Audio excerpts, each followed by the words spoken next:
And blessed to be part of your day. Kevin Miller in the morning on KIDO Talk Radio. Let's go to our friend Steve Mosher joining us, talking about China and the bully of Asia, why China's dream is the new threat to world order. Steve, good to have you back. Good to be here. You feeling better? Hello? Yeah, you feeling better?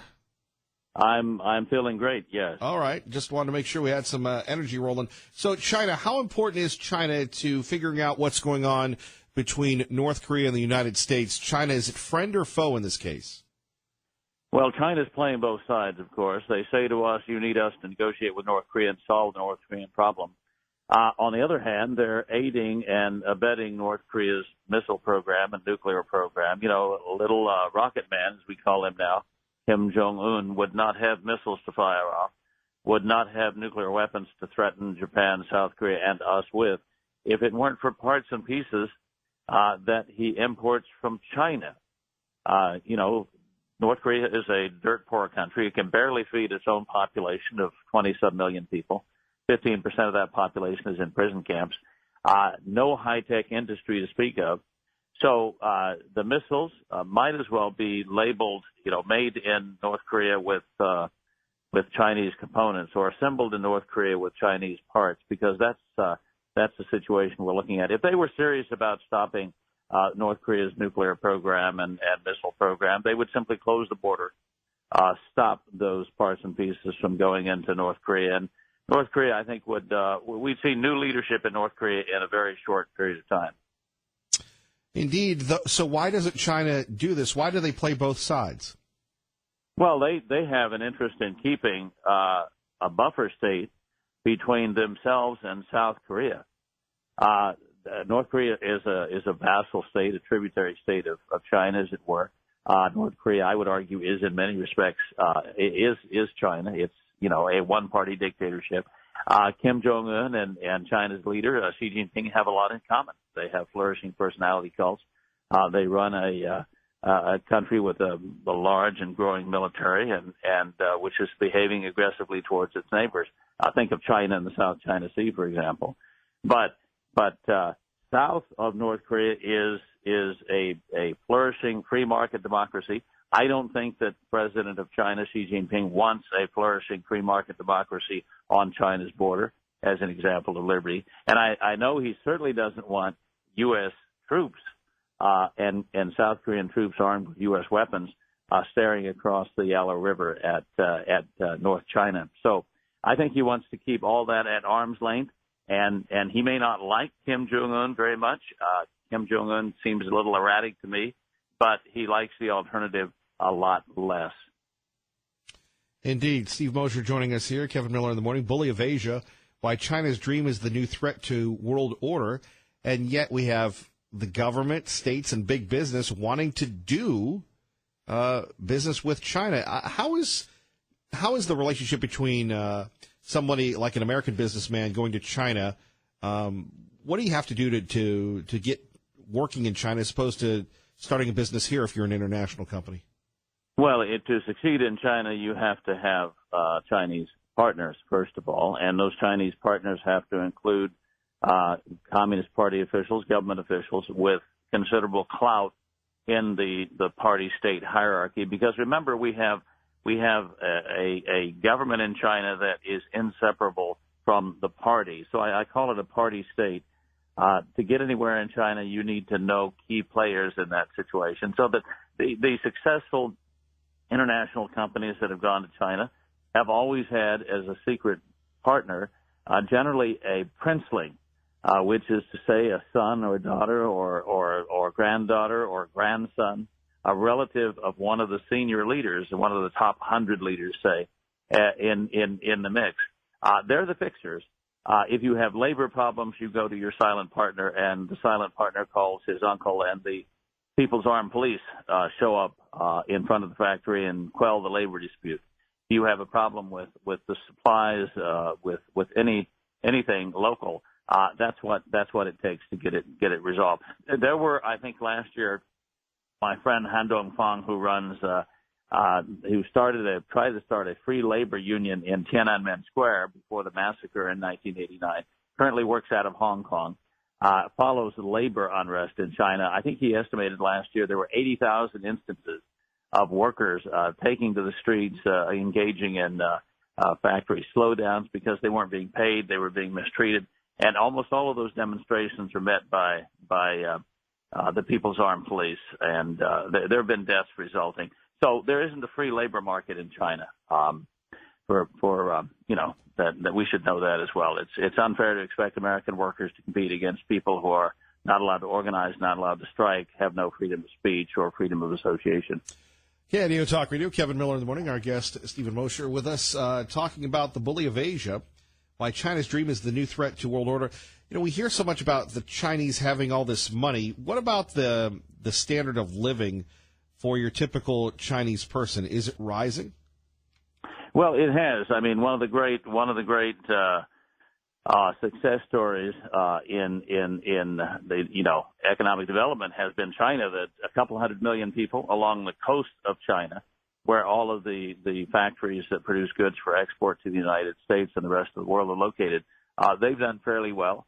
Of course, China now has more billionaires and multimillionaires than the rest of the world. These are largely people now who belong to the Chinese Communist Party. It's a strange thing that the party, which was supposed to be founded to serve the people, now is the home of all of China's billionaires.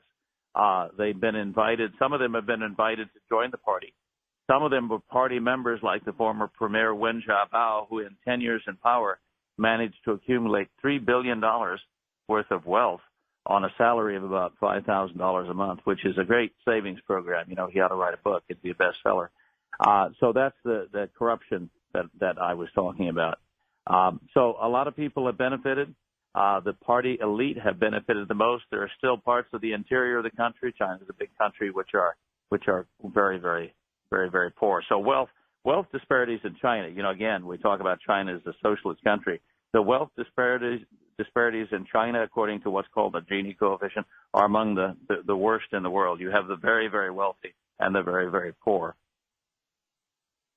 Stephen, let's continue on here. Let's go to some of the chapters in your book where we're talking about what America can do, because you have a lot of folks here in America that, you know, like the state of Idaho, we've got offices in China. We think it's all good, and they don't really talk about, they tamp down any negativity or honest reporting. So what's it going to take, both internally and externally, for America to keep the Chinese in check?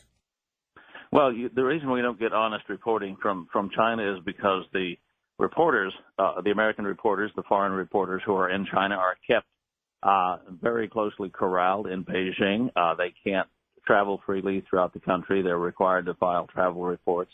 If they begin to report on some of the dark underside of Chinese society, let's say the persecution of the home church movement, the arrest of home church leaders, or the new rule that Catholics and Christians can't take their children to church because it's illegal to talk to someone 16 or under about the faith, about unrest in Tibet, for example, or unrest in Western Turkestan, labor unrest. If they write about things that make the Ministry of Foreign Affairs unhappy, the correspondents can be expelled from China, or if they leave China, they will not be allowed back in, which is a quieter way that China often uses to get rid of correspondents who pry too much into social unrest in China. So they're happy to have people in China to talk about the new building that's going up in Beijing, but they're unhappy if they talk about the destruction of the neighborhood that building occupies now, and the people who were simply forced out of their homes by bulldozers and not given sufficient compensation. Those are the kind of stories that get unwritten. The best reporting we have out of China is when people are going out the door, leaving China permanently. Then they write the truth about China. Before then, they're telling us, partialized propaganda that's being fed to them by the Ministry of Foreign Affairs to keep everybody happy. There's a real gap in knowledge about what life in China is really like.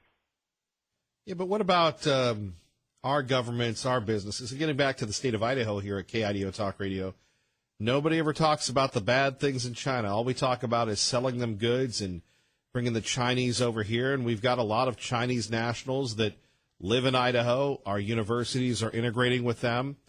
What's the consequences of that, and why aren't our old governments holding these folks accountable like we did in at least the 70s and 80s?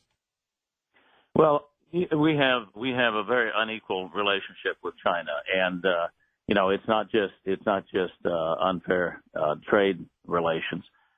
We've seen over the last 20 years, Americans need to understand that the biggest wealth transfer in human history has occurred, and the wealth has flowed from the United States to China because we let China in the World Trade Organization. And no sooner was the ink dry on the paper than China began to cheat. They took full advantage of the fact that our markets were now completely open to Chinese goods, but kept their markets closed. There are huge sectors of the Chinese economy where American companies aren't allowed to open a business to compete. So that has been unfair. The ongoing intellectual property theft, the cyber war we hear about, cyber attacks, amounts to about $600 billion a year, according to FBI estimates. That's a pretty good chunk of money, $600 billion a year. Multiply that by 10 years, that's $6 trillion. 20 years, it's been going on for about the last 2 decades. That's $12 trillion in wealth that's been transferred from America to China.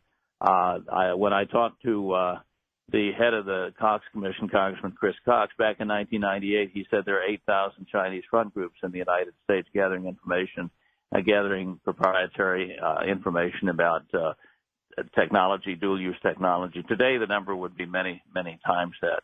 So China basically is running a giant vacuum cleaner to vacuum up useful technologies, useful information, and then take it back to China. And again, using a very controlled labor force, which is not allowed to strike for higher wages, they're able to outcompete American workers. So I think the idea that we need fair trade with China is just the beginning. Yeah, we need the same amount of goods and services going to China that come here from China. And I think if we get tough in negotiating with China, that's what we will get. But we also need fair relationships in other areas as well.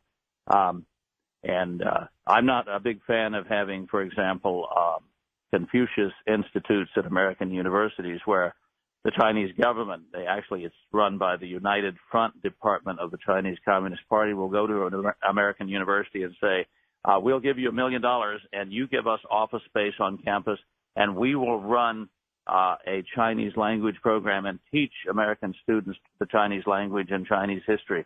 Well, what sort of history do you think you're getting when you accept that deal? You're getting a history that doesn't include discussions of Tibet, which wants to be, many people in Tibet want to be independent of China. You get discussions that don't include Tiananmen, the June 4th massacre when unarmed students were shot down in the streets of China's capital city.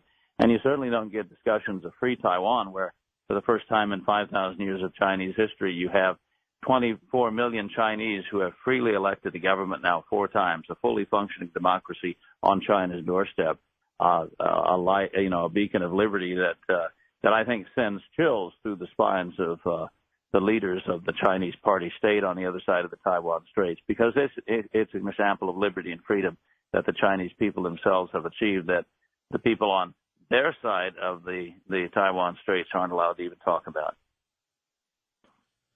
Steve Mosher, author of Bully of Asia, we appreciate you. Thank you for shedding some light. We'd love to have you back, and have a great Christmas season, sir. Thank you. Merry Christmas to you. Merry Christmas. Let's go to R&R, who joins us now, wants to talk a little bit about CNN with Kevin Miller at KIDO Talk Radio. Good morning, R&R. Morning, Kevin. Hey, I'm honored to follow an intelligentsia such as that, Steve. Keep things alive. I got a simple solution we found over here in Jim County, which was just to turn CNN off. There were a few people that gathered at the McDonald's, and CNN just became just very distasteful. And now if you stop into that establishment for breakfast and coffee, you don't have to listen to CNN. Those people that parade themselves as Hollywood stars or sports enthusiasts or whatever they are, in my opinion, they're not Americans, and they border on being pinko commies. And then there's some true patriots on this side of the hill, and I've been spending a little more time over in Star, and I'm just honored to be among true patriots and seasoned human beings that know what truth and freedom is. And there's a lot of really good people that come on your program. I'm not going to leave without telling Liberal Steve that I pretty much got a diagnosis of that guy. He's mentally incompetent to stand. Probably didn't do very well in public school, and he covers for his ineptness. Liberal Steve, think about this weekend. There's a thing called post high school education that's free to you, and you would do well to go back and get an education before you make an ass of yourself on public radio. Thank you, Kevin. Thank you, R&R. You're listening to Kevin Miller on KIDO Talk Radio. Plus, to be a part of your day, Kevin Miller in the morning on KIDO Talk Radio. Coming up, how save for Treasure Valley roads. First, we go to the publisher of the Gem State Patriot, the sweet prince of the Treasure Valley, Tea Party Bob. Good morning, sir. Good morning, Mr. Miller. How are you today? I am as well as I can be expected, and you? Well, listening to you this morning and listening to Liberal Steve, I was about to turn you off, but then I says, nah, I can't do that. Maybe we could just get rid of Liberal Steve somewhere along the line. What do you think? You know, we've tried that before, and it never works out. He keeps coming back, and you know, Russ Smers tried to get him, Pat from Middleton. Tom Munns brought in the Black's Law Dictionaries and couldn't get him. He's a victim of his own baloney. I just have a few words this morning about that spoiled brat, Lindsey Vonn, who has been fortunate enough to grow up in a country that afforded her the opportunities that allowed her to be an Olympic competitor. She's just another ingrate that should not be paid any attention to, and I don't blame CNN for what she had to say. That's just CNN. The words came out of her mouth, and I have no doubt that it is how she really feels. If she doesn't have enough respect for the office of the president, then she has no respect for our country and should not be competing and representing America in the Olympics.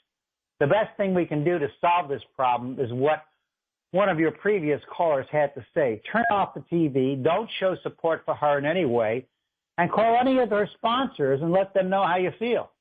Now, she's just another victim of our liberal educational system, which has been turning out right-wing progressives for the last 20 years. And on the FBI, we need to cull the people at the top and bring in a whole new regime to run this organization that has been so corrupt that it can no longer function or be trusted by the people of the United States to uphold the laws.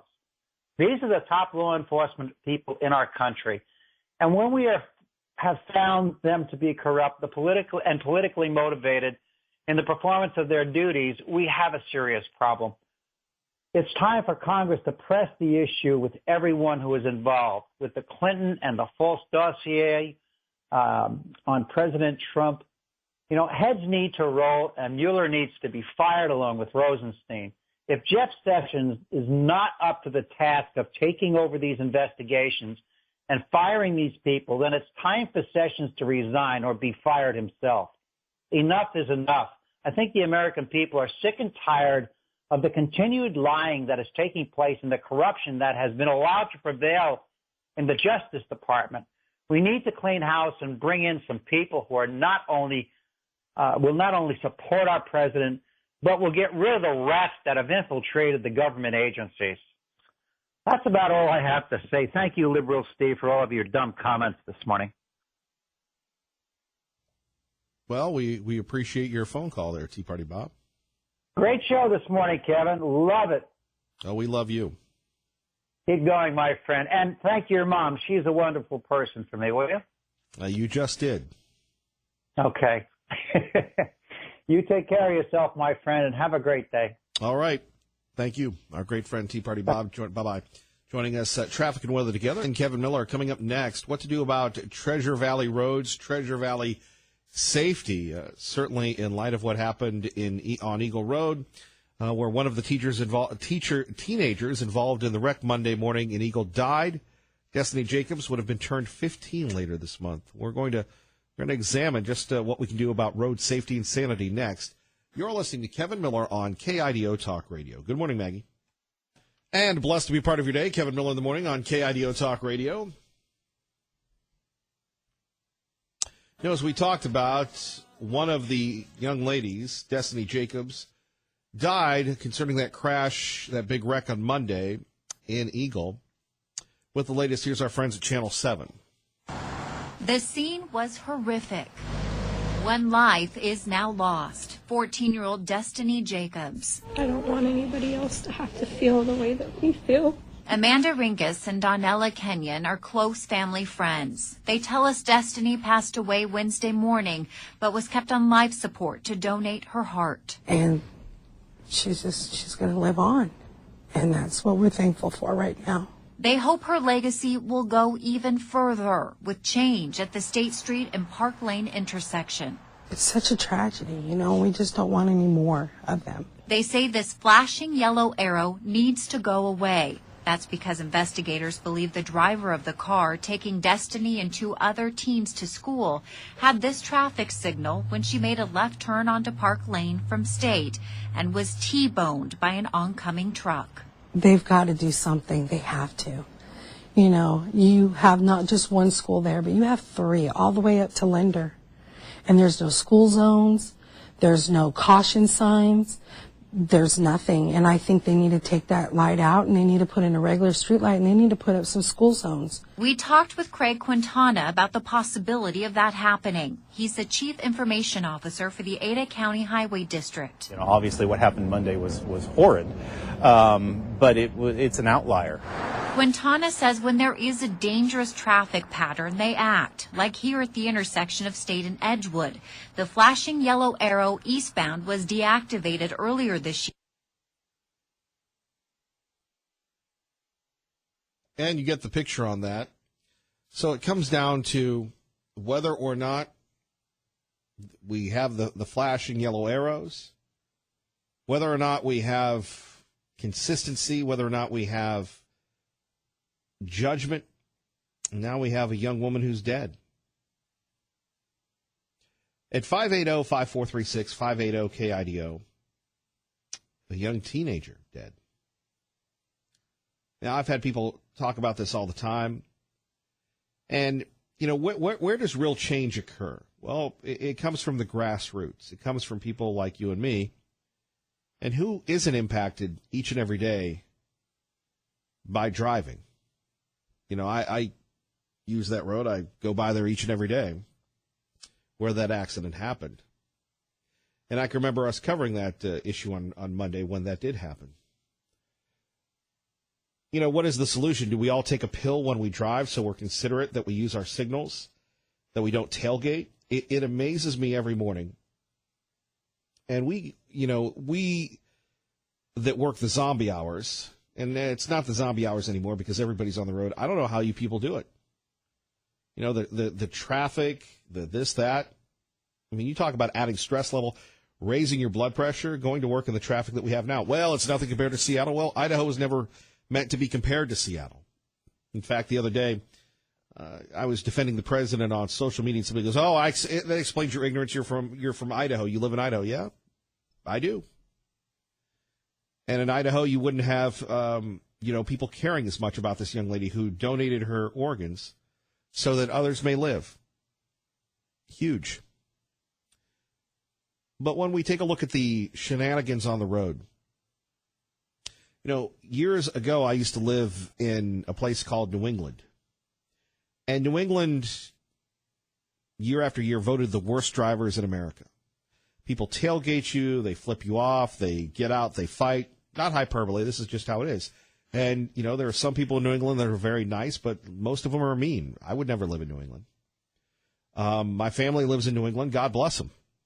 That's why they love coming out here so much, because people are nice and considerate. But I've often wondered about these flashing yellow lights. Yeah, I suppose it's good and it's convenient. You know, and we can talk about society through school zones and everything else and police. need to do. But really, it comes down to us. And it comes down to getting over ourselves. It comes down to, the golden rule. How to end sexual assault, harassment, the golden rule. How to make sure that people get to and from work safely and on time, the golden rule. I never understood the tailgating. And, even when I catch myself getting too close to someone, I go, dude, look in the mirror, get over yourself. But the tailgating, the rush to work, people at work don't care if you're late or not. They're just there to be miserable like everybody else, right? I mean, really. And because we have poor planning, we're not responsible. What do? Well, we rush. We make mistakes. We use poor judgment. Our great friend Ted said, Kevin Miller, you need to do something about this texting thing. Is it time for government to get involved? You don't have to worry about that in states like, Utah and Oregon, where you have to have hands-free devices. I've put the app on my phone that I don't get messages, except I think when it's hands-free, I don't get texts or anything while I'm driving. Because we've lost respect for driving the 5,000 to 10,000 pound vehicles, and you people in your big trucks, I mean, you have even bigger responsibilities and liability. And we see it all the time at the lights. People texting or seeing what's on their phone. Does it really matter if you like something on Facebook? And look, it scares me to death, driving down the road and I'm on the highway, and because I've got to let people know. No, you don't. You don't have to let people know what the heck's going on. You do it when you're off the road. Liberal Steve told me a fascinating story. He said to me, one time I was on the phone or somebody called, I got distracted, and I almost ran a red light. I don't even answer my phone anymore when he's driving. And he's right. We can blame the flashing yellow light, and God bless these people that are coming forward. I mean, before Christmas to deal with this tragedy, I'm so sorry. But it's not just the yellow light, it's us. And not you, but the idiots that are tailgating, running people over, speeding excessively. And I can remember on the connector when you would take that left into town, there always used to be an ISP officer there. Not there anymore, and it's very rare. I don't know if we've cut down on police, but you know how you stop that? You put the police back on the roads, and again, that's scary. That's scary for them. We've got the PR campaign, pull over, or pull to the side, that sort of thing when they're on the shoulder. But really, and I don't want to do hype or hyperbole or anything, how many people have to get hurt before we figure this out? And we don't like big government, but it is time to have I think we don't we have a distracted driving thing and no texting, but it's not really enforced? So, you have the problem that the people are on their phones, and that's no disrespect to law enforcement. It's impossible to bust someone because everybody's at the stoplight on their phones. But it starts with us, going back to driver's ed, driving defensively. KIDO Talk Radio, let's go to Timmy's Worst Nightmare with Kevin Miller at KIDO Talk Radio. Good morning, Timmy. Good morning, Kevin. That was just for Liberal Steve. This is Peyton. But anyway, I just wanted to say something really quick. You made a great point about everyone tailgating. It's becoming a problem. It happens every morning. I just want people to take a breath because I notice a lot of people brake checking people. Don't let it get on your nerves that bad where you're going to brake check somebody. If you really need them off your butt, put on your hazards. They'll get off real quick and then turn them off and continue your day. Everyone get to work safe and on time. Thank you, Kevin. You have a great day. Thank you. Appreciate it. Too Much Truth. Good morning. You're on KIDO Talk Radio with Kevin Miller. Good morning, Kevin. That last guy's comment was excellent. That's a nice, peaceful way of solving that problem. Golden rule is my favorite one of all time. I don't know why more people can't make that association. I mean, because, You know, you live your life and you know what you don't like, so it's pretty easy not to do it to someone else. And that would solve every traffic problem. But then I don't think they teach that in school.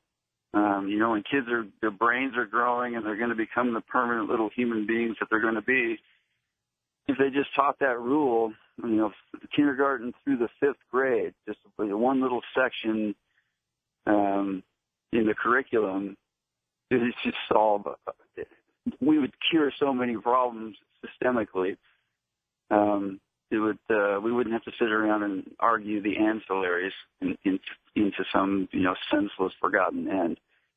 And as a second note, the golden rule: don't work for the government. You don't like people stealing money from you, so don't steal money from other people. Thanks, Kevin. Thank you. Too much truth. Kevin Miller in the morning here, talking about road safety. We continue on with John in Meridian with Kevin Miller at KIDO Talk Radio. Good morning, sir. Good morning, John. How's it going this morning? Well, we're trying to, I guess, get everybody to work safely and on time. And you? I agree with that 100%. I just have to say my heart goes out for those people that lost their daughter. I can't imagine what that would be like. I have seen quite a few accidents in my years of truck driving over the road, so I agree wholeheartedly that people should put down their phones and pay attention to their driving. Well, let me put it to you this way. Now, you're a professional truck driver. Yes. How tough is that these days? I see every day about every third vehicle, they're not paying attention because they're holding onto their phone and texting as they're driving. And I'm lucky enough that I drive locally now. I no longer drive cross country. When I started driving, there was no cell phones. So I've seen quite a few changes. Well, let me hit you with this. How challenging is it when you're driving the big rig when people cut you off?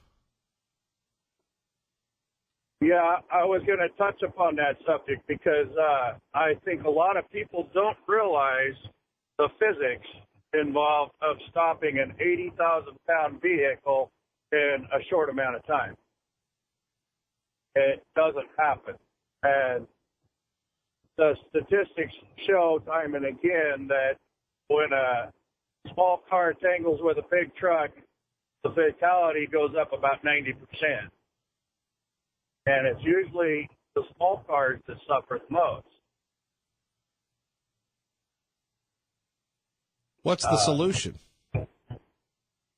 Well, I agree with Oregon, and I also agree that there should be some sort of regulation that for nationwide, because it's already in effect for truck drivers. CDL holders are not to have handheld devices in use while the vehicle is in motion. That's a CDL law now, and it incorporates all the states. Well, what does Oregon do specifically? In Oregon, this incorporates CBs as well as cell phones, any handheld devices. You're not to be using them while the vehicle is in motion. I've heard it said that it goes so far as if they see you at a stoplight using it, you can be ticketed as well. They say the first offense is $260. Second offense is twice that. Third offense is a felony and you lose your license. Well, you believe that should be happening here? I'm not sure I would agree with the losing the license part, but yes. I lived in Japan in the 80s in the service, and I heard that it was much the same over there for people that got DUIs. First offense, 6 months, no license. Second offense, a year.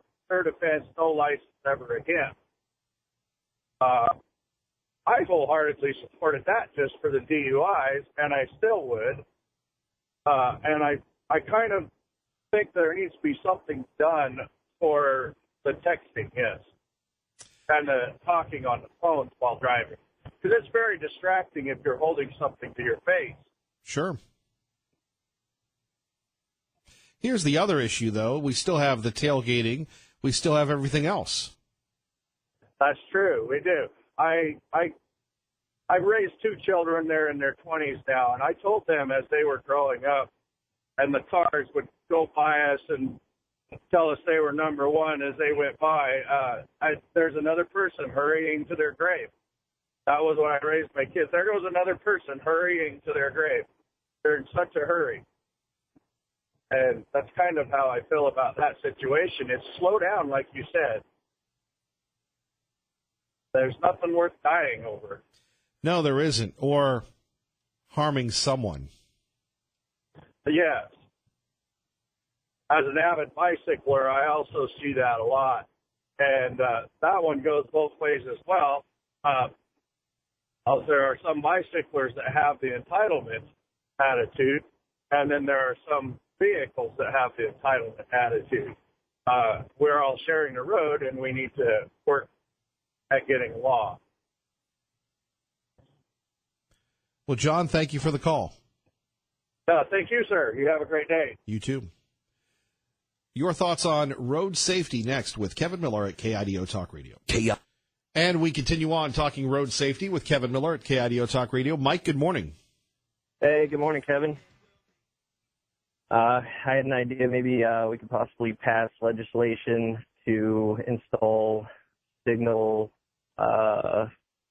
killers in cars through manufacturers, possibly retrofit all cars on the road with something that basically just a signal blocker. I know there's plenty of money in the federal government that's wasted that could go to something like that. A lot of people would say that would be excessive, Mike. Well, unfortunately, something like this, the human factor is the issue, and to control the human factor with law, it probably would never work. So if you just make it impossible to do, then it's pretty simple. I don't know. Well, we will throw it out there. What about your personal experiences on the road? How safe do you feel? I feel pretty safe. I drive from Nampa to Boise every day. I take the back roads and stay off the freeway. And my wife has a funny saying when somebody's riding her butt and people are driving erratically. She says, "Oh, they must have to poop, so they're in a hurry." Instead of getting mad about it. So humor is such a great medicine. Mike, thank you for listening to KIDO Talk Radio. Appreciate it, Kevin. Appreciate you, sir. Thank you. Paul in Nampa, good morning. You're on with Kevin Miller, KIDO Talk Radio. Hey, Kevin, good morning. Good morning. What can we do for you? I was just telling Ray that when I was about a teenager, which was a while ago, I'm 67, and they did what they called the National Driving Test on television. I don't know if you remember that or you ever saw it. No. And what it was basically like a test on the basic rules of driving. And my parents, we all sat down and watched it, and my friends and their parents all watched it because everybody wanted to, everybody thinks they're a great driver. And at the end, you took this test, and my mom failed the test, and she was like really upset. Huh. No, that's not right, da-da-da-da-da. But it was a reminder of what the rules are. Right. In a way that, wasn't, like beating you over the head, or it was a reminder of what the rules are. And it worked because the people were paying attention to it, and they did it 3 or 4 years in a row, a couple times a year or something. I think it was National Transportation Safety Board did it. But maybe we need that again, something like that. Well, that's a great idea. Thank you. Okay. Thank you, Paul. You have a great day, sir. You too. Talk to you later. All right. Great job. Traffic and weather. And quickly to Bonnie in Boise with Kevin Miller at KIDO Talk Radio. Good morning, Bonnie. Hi, Kevin. I just wanted to comment on the truck driver who wants more laws here in Idaho. I lived in a state with those laws. It didn't work. I'm not kidding you. I mean, I had incidents where a pickup truck came through he had the red light, very red light, and came roaring through. Just sixth sense told me not to go because I could see this truck, huge pickup, one of the big ones. Thank goodness it was red so I could see it so easily. Came roaring through. He was on his phone. Bonnie, thank you for listening to KIDO Talk Radio. Good morning, everyone.